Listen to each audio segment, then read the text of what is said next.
Bom, é com imenso prazer que nós vamos receber hoje no nosso podcast uma figura inspiradora. É para lá de inspirador, né?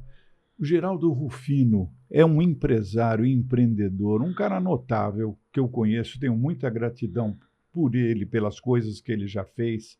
É um amigo, acima de qualquer coisa. E a ideia desse podcast é que eu possa promover as histórias do Geraldo Rufino, que são motivadoras, são maravilhosas. Aliás, é um dos grandes, eu diria, ele faz palestras no Brasil inteiro, é um cara fora de série. Eu vou contar um pouquinho dele, mas antes disso eu quero agradecer aqui ao nosso patrocinador, o São Paulo Convention Visitors Bureau, que está conosco todas as semanas e que tem a nossa agenda da semana dos principais eventos. Geraldo, seja muito bem-vindo, é um prazer te ver e eu vou fazer um breve enunciado sobre a sua carreira. Tamo junto. Prazer estar contigo. É isso aí. Ó, o Geraldo, ele teve a sua vida profissional trabalhando como catador de latinhas de lixo reciclável. Depois de montar diversos negócios e quebrar algumas vezes, ele voltou às origens e fez e criou a primeira e maior empresa de reciclagem de peças de caminhões do Brasil e da América Latina, a JR Diesel, que atua agora como palestrante no Brasil inteiro, fazendo muita coisa. E eu quero aqui começar com você o seguinte. Você, durante muito tempo, tem inspirado muita gente em todos os sentidos. Como é que começou a sua vida de catador de latinhas, que eu já conheço, mas eu queria que você falasse para esse monte de gente aqui. Olha, Cacá, em primeiro lugar, gratidão pelo carinho, pela gentileza e generosidade do convite. Eu sei que a gente tem um carinho, tem uma afinidade. Para mim, você é extensão da família. Então é um prazer estar contigo. E agradeço poder estar aqui compartilhando com você o que você já faz, o que você já divulga, o que você já levanta as pessoas, um monte de gente à sua volta que eu sei de histórias que você impulsionou as pessoas de A a Z, desde o catador ali até o cara que é autoridade e tal, quanta coisa você já fez e que faz principalmente através da feira de negócios. Então a gente tem uma história parecida.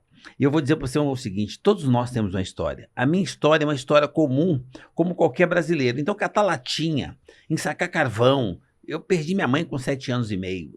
E eu queria ser importante. Eu acho que um ser humano importante é aquele que se predispõe, é o que nós conversamos agora há pouco, a fazer alguma coisa para outro ser humano. Então, eu comecei a ser importante, eu me senti importante, eu perdi minha mãe com 7,5, mas ela tinha me deixado muito forte dos meus valores. Então, isso me motivou a querer buscar alguma coisa para já fazer o que a minha mãe fazia, ajudar o próximo. Isso teve um grande impacto na sua vida, né? Olha, mas foi um impacto que na época eu não senti, porque eu não entendia muito como é que essa coisa da morte vai, não volta, se não volta. Eu tinha 7 anos e meio, eu não tinha um entendimento muito claro sobre isso. Mas eu entendi o seguinte, que mãe não morre e pai não morre. As pessoas que te dão vida são imortais, inesquecíveis. Isso você constrói aqui. Quando você tem uma boa relação com o filho ou com o pai, você se torna imortal, porque fica na mente e no coração.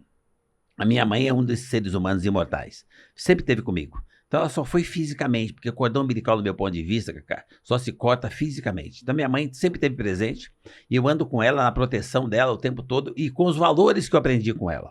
E dentre esses valores, eu aprendi a dividir comida que eu ganhava resto de feira.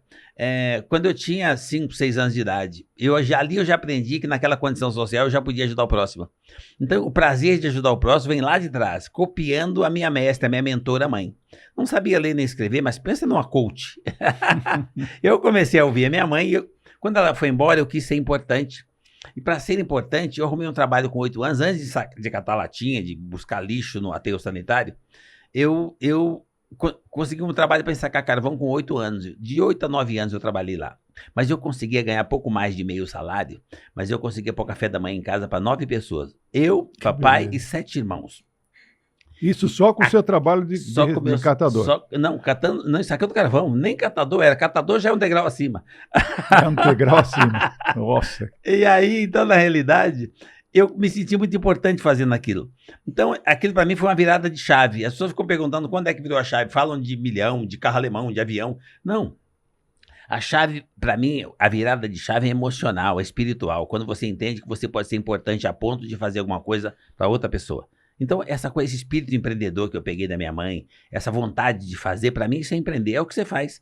O tempo todo você cede, você serve, você atende, você protege, você se preocupa com o outro. Isso, para mim, o que você faz é empreender, tá?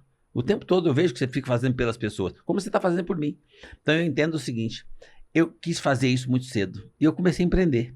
Então, eu saquei carvão dos 8 aos 9, aos 9 anos eu vi uma oportunidade e fui catar latinha no aterro sanitário e eu comecei a ganhar mais do que em sacar carvão.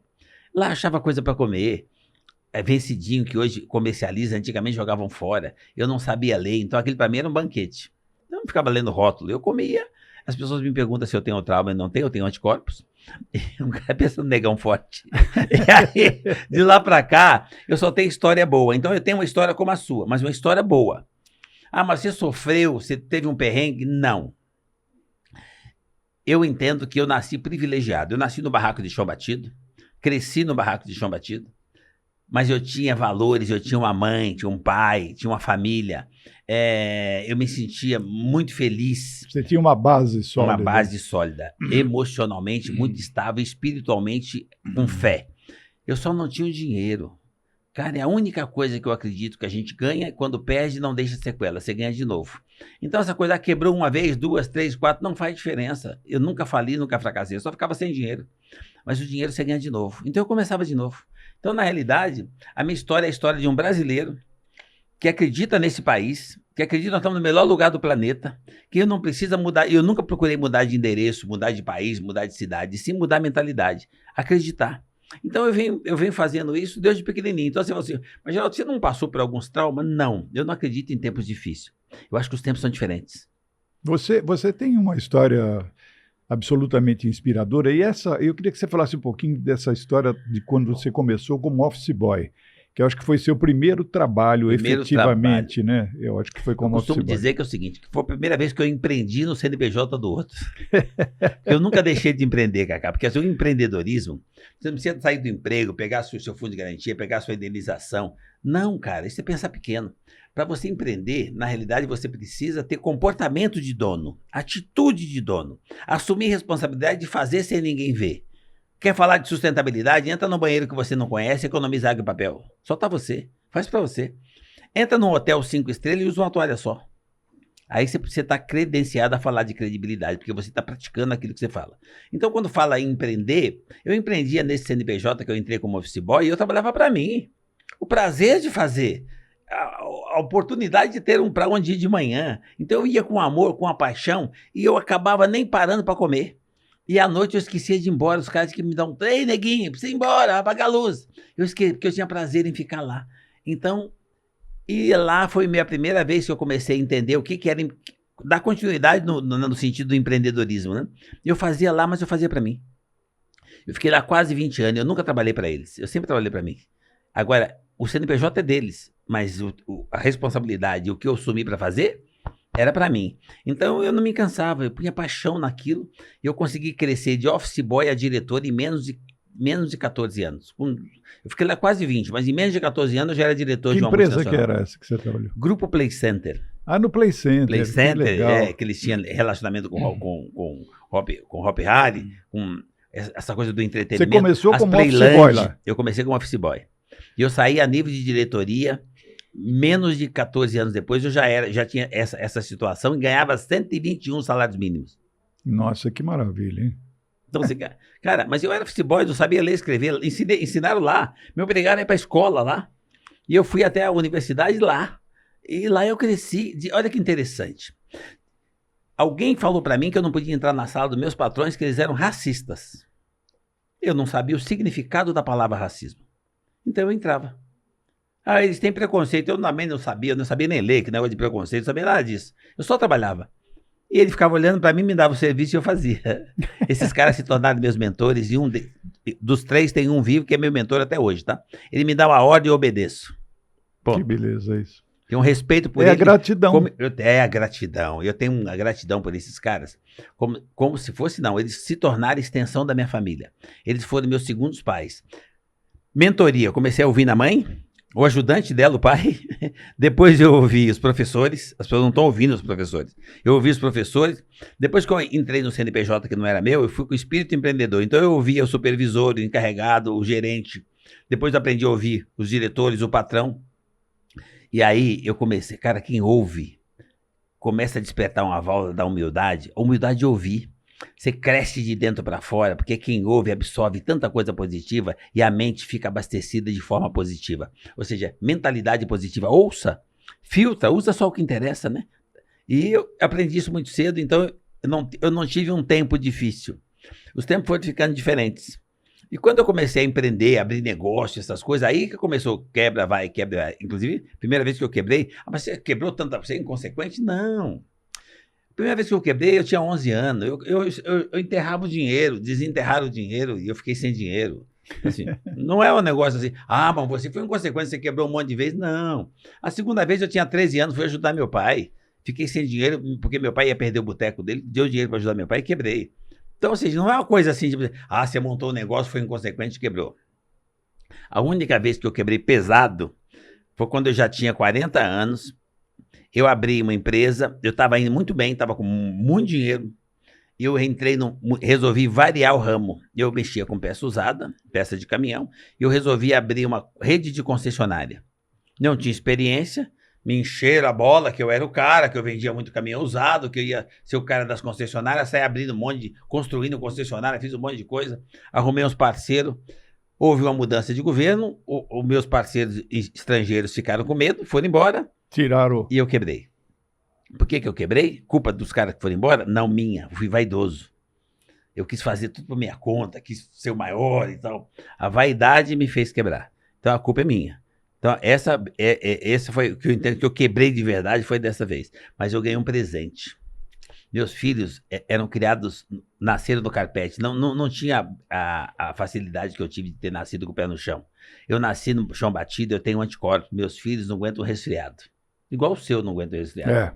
Então, o que acontece? É um erro. Eles nasceram no carpete e criados em bolha. E aí, quando eu quebrei, eles foram obrigados a vir trabalhar comigo. Se tornaram grandes empresários, bem-sucedidos. Que maravilha. E do bem. Então, ou seja, até quando eu quebrei pesado, que eu já tinha mais de 40 anos, eu entendo que foi um dos melhores presentes que eu podia ter ganhado, foi quando eu conseguia fortalecer os filhos. Então, porque eles estavam indo numa direção que eu não sei onde iam parar.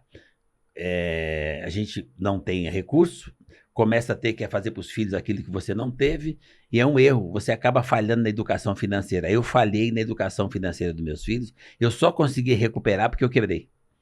Então eu sou grato até por isso. Então é a história que a gente sempre tem que ter gratidão, mesmo para as coisas ruins que aconteçam para a gente. Agora eu quero que você me conte uma coisa, como é que foi essa tua virada de inovação, um exemplo de inovação, sustentabilidade, quando surgiu a ideia de fundar a empresa da JR?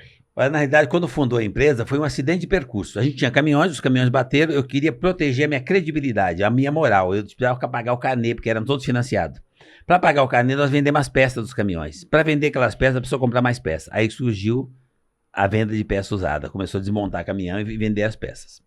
Agora, essa parte mais inovadora, que fala de sustentabilidade, tecnologia, meio ambiente, reciclagem, ou seja, uma recicladora e não um desmanche, isso já vem do filho. O filho vem com a inovação.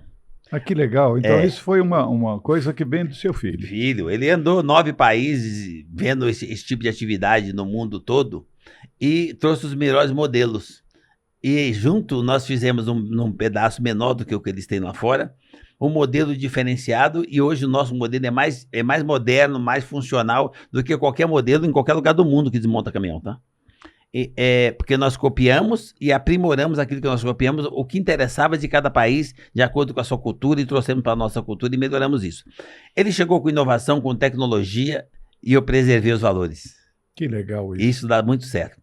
Meus filhos davam selinho com 2 anos. Meus filhos já eram executivos, falavam 3, 4 línguas e dava selinho, tá? Ah, que coisa linda. E hoje eles são casados, o mais velho, o Arthur, por exemplo, aqueles que você conhece, ele tem 40 anos, dois filhos lindos, eu sou suspeito, né? Neto, né?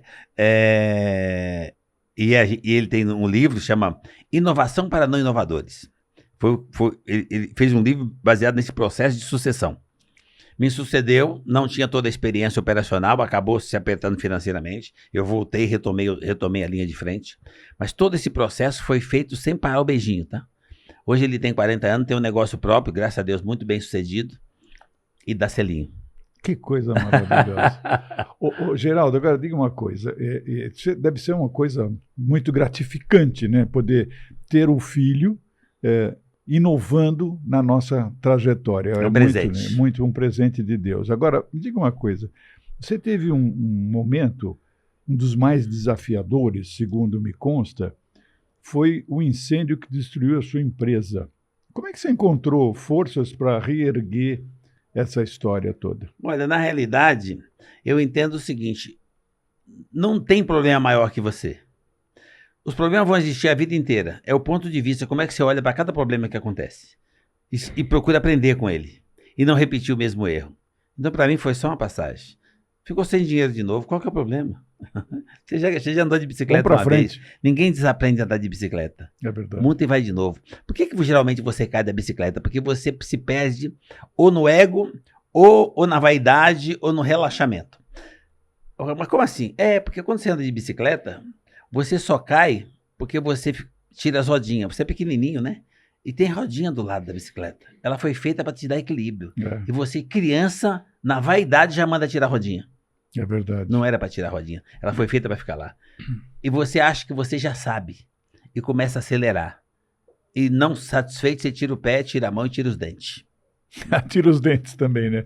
Esse é o último a sair, né? Esse é o empreendedor que já nasceu empreendedor. A vaidade é que leva ele pro buraco, tá? Cara, monta, só que ele não desaprende a andar de bicicleta. Monta e vai de novo. Agora, você não sabe que é a rodinha que te dá segurança? Para de tirar a rodinha. Para de tirar o pé. Para de tirar a mão. Para de terceirizar a culpa. A culpa é do governo, é do sócio, é da família, é do seu patrão. Não, você que tirou as rodinhas. É você diretamente responsável pela sua trajetória. Eu nunca tive essa dificuldade em assumir que o problema é meu. Por isso ele sempre ficou pequeno. Quando você assume que o problema é seu, ele fica menor que você. Quando você terceiriza, ele volta e engole você. Porque alguém alimentou o problema. Você achou que não era seu? Então, não deixe o seu problema para o outro resolver. Você nasceu locomotiva, você não é um vagão. Então, tá pesado, puxa. Espera que ninguém puxe você, não. Então, eu com essa mentalidade, esse jeito de pensar, eu consigo ter uma trajetória de felicidade a vida toda. Por isso que eu falo para você, os tempos não são difíceis, eles são diferentes. Você é da mesma época que eu. Então, você imagina o seguinte, há muito pouco tempo atrás, você viu quanto a gente tinha que andar para achar um orelhão? Sim. Então, agora você sobe em qualquer poste, qualquer árvore no meio do mato, na Amazônia, e acha um Wi-Fi e fala com a Ásia. Por que agora seria difícil? Pois é. A comunicação, você é um especialista em comunicação. A comunicação é uma ferramenta que traz base para muitas outras ferramentas. Tudo começa na comunicação. Mente, fala, comunicação, né? Habilidade de se relacionar. Ali você começa a construção das coisas. Você é bom nisso, na comunicação. Então, por isso que eu dei o exemplo do telefone. A comunicação, antigamente, você tinha que andar debaixo de chuva, e chega lá, o orelhão estava quebrado. Agora não. Você olha para uma criança do lado e ela tem um smartphone, você empresta dela e fala com a China. Nossa, que louco, né? Então, agora, por que seria difícil agora? As pessoas estão sempre olhando para o estrume. Tem que olhar para o cavalo. Essa tua analogia de tem pessoas que nascem para ser vagão e não para ser locomotiva, isso difere de uma coisa, de uma pessoa para outra. Mas eu queria que você me falasse o seguinte: a importância do otimismo e da gratidão, que você é uma pessoa maravilhosa nesse quesito. Você pode contar como é que esses valores impactaram a sua cultura e a sua trajetória na sua empresa? Impactou a vida inteira. Se eu falar para você primeiro essa coisa do vagão e locomotiva, na minha concepção, nós temos um processo de nascimento, que é quando tem aquela coisa da ovulação e tal, a fecundação, que é igual para todos. Todo mundo tem o direito de ser. Todo mundo é vencedor lá, tá? Porque para você conseguir, você já venceu lá. Então você já nasceu locomotiva. É que você está se deixando levar. Aí você está se posicionando como vagão. Mas você, por essência, você é locomotiva. É por isso que eu falo, locomotivas todos nós somos. Todos nós somos. É que enquanto você lamenta, alguém te puxa. Esse é o erro. Enquanto você puxa, Você segura a situação, você está na linha de frente. Quando você se deixa puxar, está lamentando e se deixando puxar, alguém está te levando para um lugar que não é o que você queria. Aí, às vezes, o retorno é desagradável, nem tem retorno. Porque você se deixou levar. Então, por isso que eu falo, todos nós nascemos locomotivas, nós não somos vagão. Nós estamos vagão se nós fizermos essa escolha, mas nascemos locomotiva. Quando você fala da gratidão, a minha mãe, aquela coisa do sol que entrava na fresta do meu barraco, a luz chegava de manhã na nossa caminha de palha, de calçada com tijolo, mas tudo arrumadinha, limpinha. A mamãe falava, agora põe o joelho no chão, agradece. Deus te deu mais um dia, 24 horas, um diamante para lapidar. Ela não falava com essas palavras, mas ela falava com tanta emoção, com tanto prazer de ver a luz nascer e entrar no barraco, porque o barraco era vazado. E a gente levantava e agradecia, entendendo que Deus acabou de chegar. Agora é com você. Então, a base, a força da minha gratidão vem pelo privilégio do dia que começa. O resto é comigo.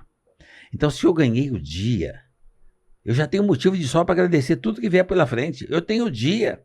Cara, quanto tempo nós temos? Nós não sabemos. Agora, o quanto tempo eu e o Cacá tem? Alguns segundos garantido. Não pode garantir mais que segundos. Você não sabe se ainda tem uma hora. Segundos pode ser que você tenha, porque passa rápido. Claro. Então, é só o que você tem. Então, cara, você não vai agradecer? Você ganhou o dia, você já veio até aqui. Olha a trajetória que você tem, olha a história que você tem, olha o que você já construiu, olha quantas pessoas você já inspirou, já serviu de exemplo para te seguir. Para mim, você é uma referência naquilo que você faz a vida toda. E sempre foi para mim uma pessoa espelho. Assim como você é para mim. Que legal. Olha como nós podemos fazer uns pelos outros, já que ninguém faz nada sozinho. É verdade. Então eu queria que as pessoas que estão nos assistindo, olha para dentro, olha para você, porque quando olha para minha história, para sua história, vocês têm uma história sensacional. Todo mundo tem. Você chegou até aqui, então você tem uma história. Mas vocês são brilhantes, vocês também são. Olha para você. Então a gratidão para mim é um estado de espírito e eu acho que as pessoas tinham que ter obrigação. Assim, a sensibilidade, a obrigação e a espiritualidade mínima de agradecer porque você ganhou um dia. É só que você não pode... Isso você não compra. Ou ele chega ou já era, tá? Então não é quanto você tem. É quem você tem. Porque sozinho você não vai. Então você ganhou o dia, olha em volta. Quem você tem? Agora vai. Nós somos emocionais. Não tem máquina que substitua isso. Eu queria aqui fazer um parêntese nessa história aqui, para recomendar esse moço aqui. Vou recomendar 2 vezes, no final vou recomendar de novo. Para contratarem a palestra desse moço aqui, do Geraldo Rufino, que ele faz mais de 300 palestras por ano. Ele roda o Brasil inteiro e tem um livro maravilhoso, Catador de Sonhos, que é motivador, é sensacional. Isso aqui foi só um comercial aqui da minha... Já está no segundo, já estou no Poder da Positividade. Os 2 são best-sellers. Os 2? Da Editora Gente, é isso? Editora Gente. É muito legal. Bom, eu queria que você falasse uma coisa. Você, como autor e palestrante, já inspirou a compartilhar a sua história. Quais são as mensagens mais importantes que você deseja transmitir ao público?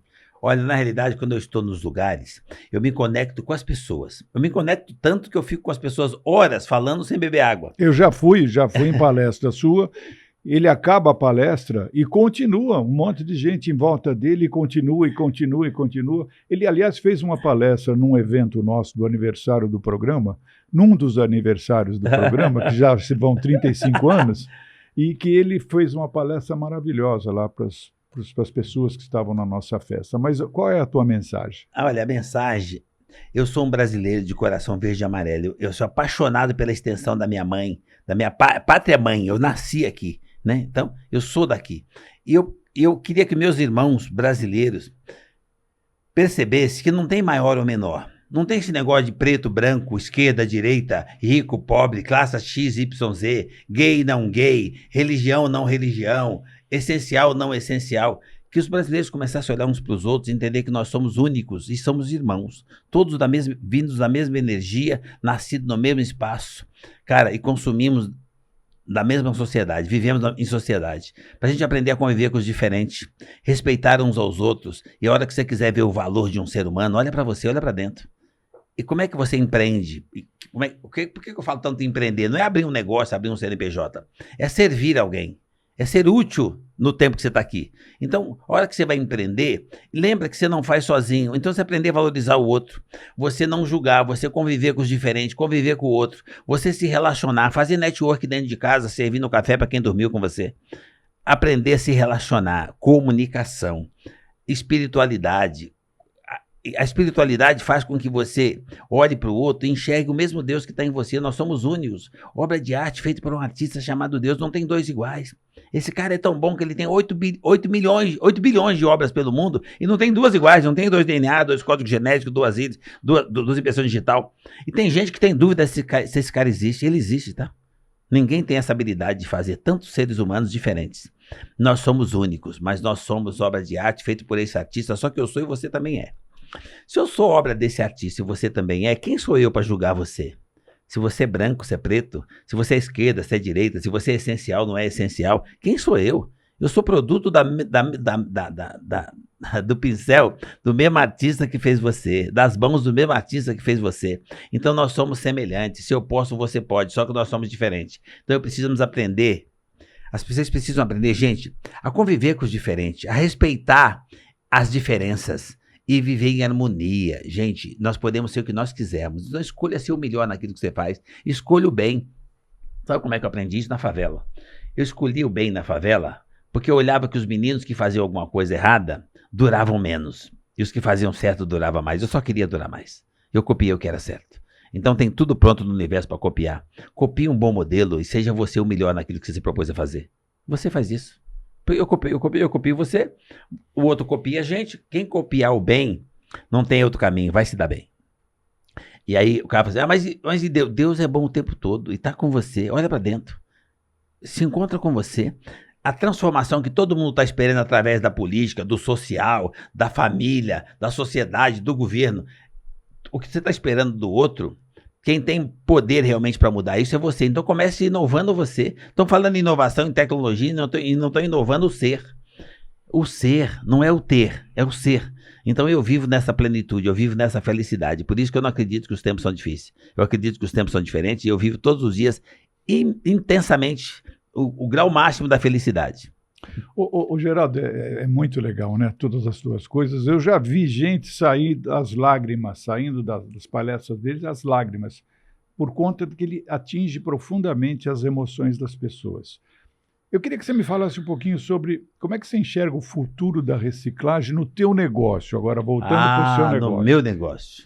Da reciclagem. Olha, na área foi muito bom você falar sobre isso. O meu negócio é um negócio extraordinário. Para você ter uma ideia, o nosso faturamento é 0,0 alguma coisa do que fatura uma grande empresa. A nossa é a maior recicladora de caminhões de ônibus da América Latina. Está aqui em São Paulo, na Marginal Pinheiros, com Tietê. O nosso faturamento não é nem 1% do que fatura a maior dos Estados Unidos. Então nós temos muito para seguir para frente. Tem espaço para todo mundo. Você pesquisa, você vem com formalidade, não vem com ideia de desmanche ou de roubar. Tem muito espaço e muita oportunidade e pouca concorrência, porque tem muito pouca gente que não enxergou isso ainda. Então, por que você chama isso para o seu negócio? Porque quanto mais gente estiver na formalidade fazendo o que eu faço, melhora o segmento, nós conseguimos melhores modalidades, melhores regulamentação para poder exercer o trabalho. Então, nos Estados Unidos, a nossa atividade está entre as 20 das maiores. Aqui a gente nem aparece na foto.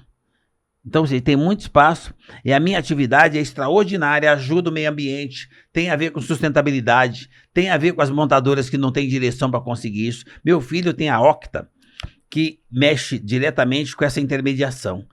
E ele caminha com ele, tem 5 das melhores montadoras, caminha com ele para achar caminho para elas, porque elas também têm problema com a reciclagem. Olha o que aconteceu agora no Sul.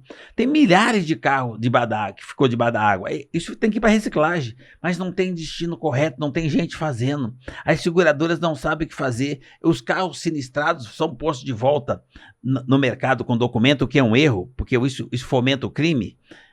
Porque eles não têm o destino correto para poder reciclar.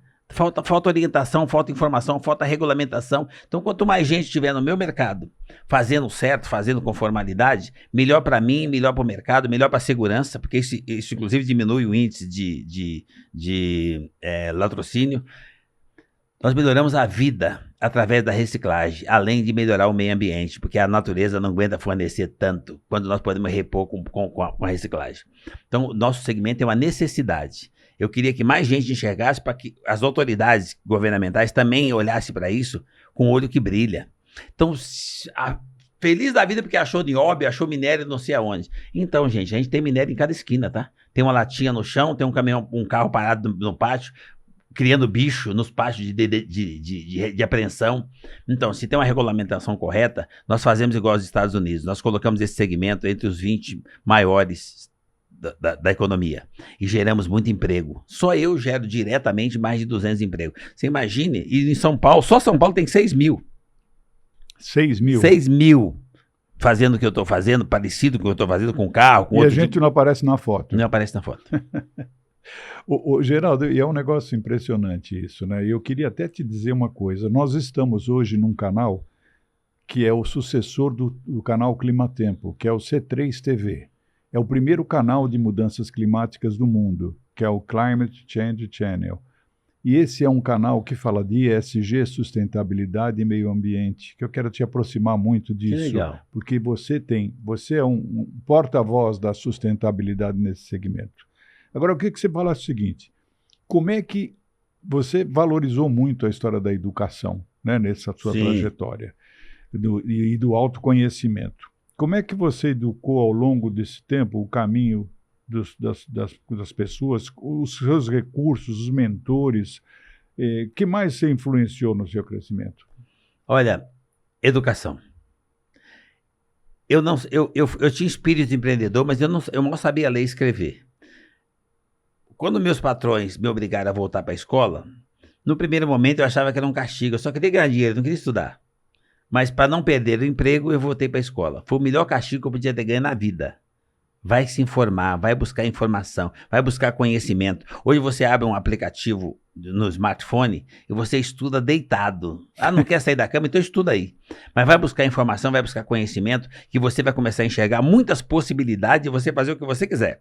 Você começa a ser um criador de oportunidade. A oportunidade não vem até você, você cria ela. E você cria através da educação e da busca do conhecimento. Vai ler livros positivos, livros de positividade, livros que trazem informação, livro que traz estrutura para você melhorar o seu emocional. Então, ou seja, leia bons livros, experimenta dar uma passadinha numa Bíblia, você vai ver quanta coisa boa tem lá e quanto aquilo vai te motivar a querer outros livros. E começa a se estruturar com informação e conhecimento. Aí você salta para onde você quiser. E qual foi esse livro que te impactou demais na sua vida? Eu sei que tem um livro aí que foi... Tem. Quando eu tinha 15 anos, eu ganhei um presente de aniversário. Eu veio um pacotinho. Meu gerente era cunhado do meu patrão. Então eu não entendi, são ricos. Eu achei que ele fosse me dar um dinheiro, um presentão, uma calça jeans na época que era caro e tal. Ele veio com um pacotinho e dentro tinha um livro. Nossa, que decepção. Eu olhei para aquilo assim e falei, pô, um livro? Pô, esse cara podia ter me dado uma calça Levi's. A Levi's, exatamente. Para mim era top, eu usava Levi's, todo mundo usa Levi's, eu também. Wrangler. Eu queria ganhar, Wrangler. Exatamente. E aí eu me lembro como se fosse hoje, em Guatemi só tinha uma loja que eu tinha que ir lá no Guatemi para comprar uma calça Levi's. E eu tô na expectativa que ele me desse o dinheiro para eu inteirar, para eu comprar tal de uma calça ou uma camisa Levi's. E era exatamente o que você está falando. E aí, ele me deu um livro. Eu abri aquilo e eu tinha um carinho, um respeito por ele. Ele cuidava muito de mim. Eu olhei aquilo e falei, cara, sacanagem, o cara que gosta de mim, tem o maior carinho comigo, me dá um livro. Que merda. Aí eu olhei aquilo, mas olha que interessante. O livro tinha um título, chamava 1001 Maneiras de Enriquecer.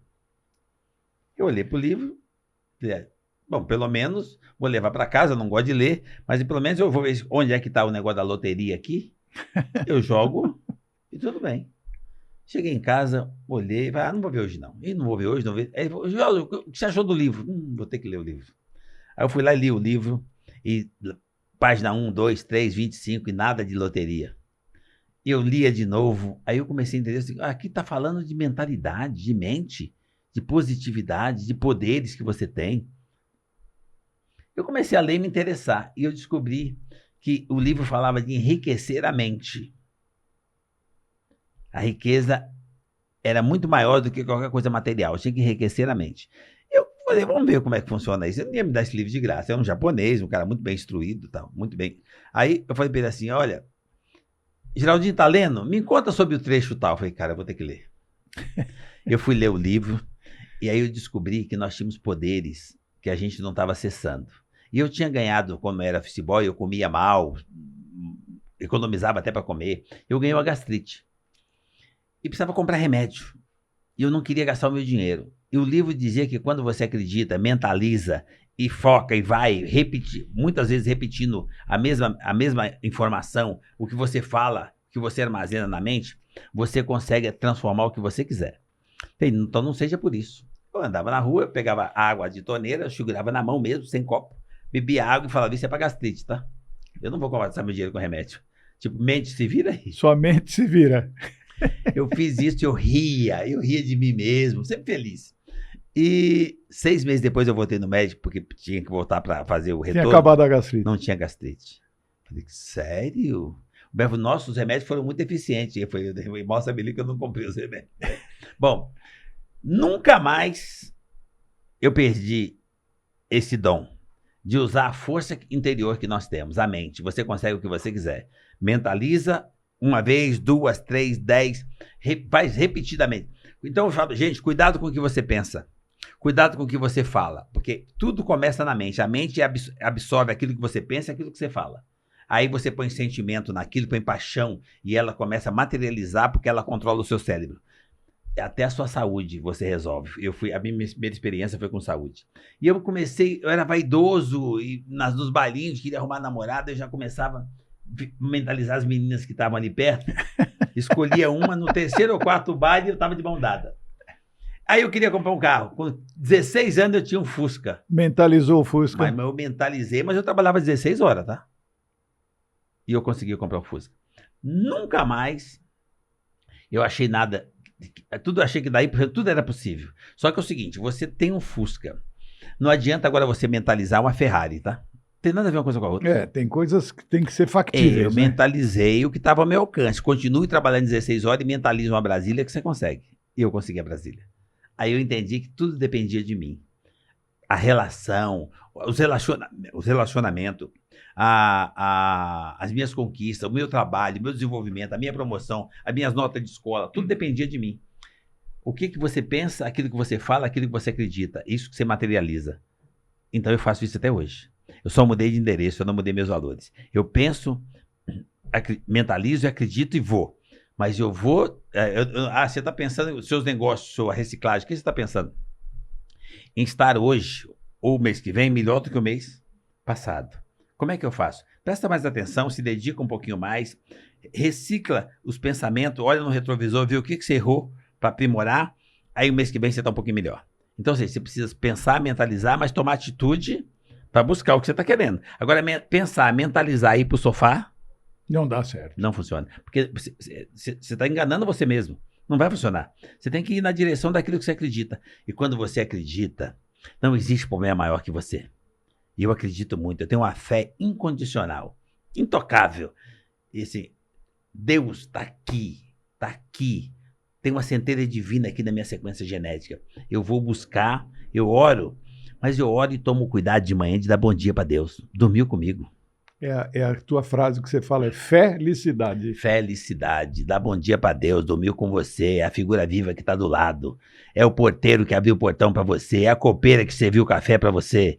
Você não dá bom dia para Deus, você não pediu para Deus vir com você, ela veio com você, você fez a reunião, fechou o contrato e Deus veio, trouxe cafezinho para você e você não olhou para Deus e não deu bom dia, era a copeira. Onde é que você acha que está Deus?